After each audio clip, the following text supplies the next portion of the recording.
पंजाब सरकार और कर्मचारियों के बीच बैठक बेनतीजा रही। आज भी कर्मचारियों की मांगों पर सहमति नहीं बन पाई। हालांकि वित्त मंत्री मनप्रीत बादल ने सभी मांगों पर विचार करने का भरोसा दिया है।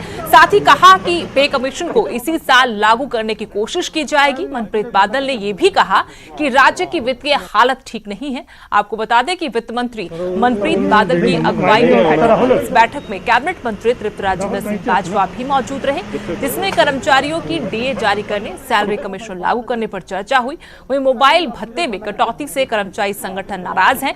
हालांकि अगले हफ्ते एक बार फिर यूनियन नेताओं की बैठक। कैबिनेट सब कमेटी नाल अज एक उन्हां दी अज मीटिंग हुई और मीटिंग भी बड़ी पॉजिटिव, बड़े खुशगवार माहौल च हुई और उन्हां दे कुछ मसले हैगे जिहड़े कि बड़े लंबे समय तो लमकते आ रहे ने। कुछ फाइनैंशियल है, कुछ नॉन फाइनैंशियल है।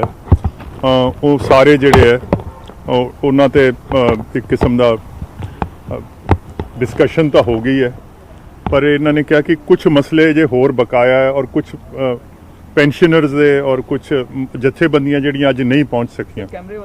सो अज फैसला ये होया है कि अगले हफ्ते एक मरतबा फिर मुलाकात होएगी उन्हां नाल और फिर जिदन उस मुलाकात तो बाद सरकार कुछ नतीजे ते या कुछ फैसले ते पहुंच। और वहीं एबीवीपी ने अब बीजेपी सरकार के खिलाफ मोर्चा खोल दिया। अपनी सरकार पर बीजेपी का छात्र संगठन भड़क गया।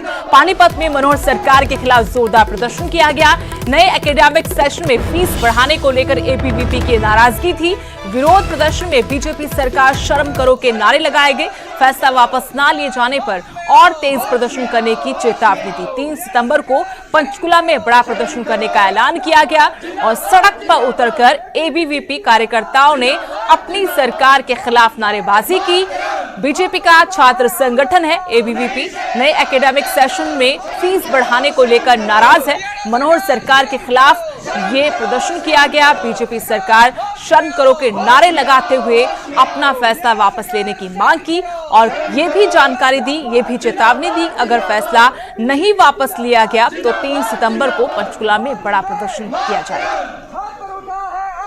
विरोध प्रदर्शन हरियाणा सरकार के यहाँ खोलने के लिए किया गया है।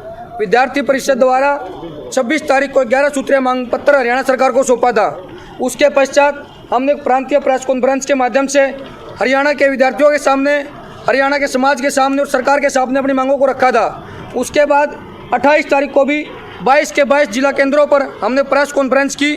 उसके माध्यम से भी अपनी मांगों को सरकार के सामने रखा। अगर आज के बाद भी हमारी मांग को नहीं माना गया तो 3 सितंबर को हम दोबारा से हायर एजुकेशन के दफ्तर पंचकुला में वहां पर धरना प्रदर्शन करेंगे। जब तक सरकार हमारी नहीं सुनेगी तब तक हम इसी प्रकार से आंदोलन चरणबद्ध तरीके से करते रहेंगे और विद्यार्थियों की आवाज सरकार को। अगली खबर पंचकुला से, जहां सेक्टर 24 में उस वक्त सनसनी फैल गई जब सोसाइटी में लोगों को अजगर मिलने की खबर मिली। पूरी सोसाइटी में अफरा तफरी मच गई। लोगों ने पहले चंडी मंदिर पुलिस को अजगर मिलने की खबर दी। करीब 15 फुट लंबे इस अजगर को लोगों ने पकड़कर वन विभाग के हवाले किया, लेकिन रिहायशी इलाके में अजगर मिलने से लोगों की नींद टूट गई।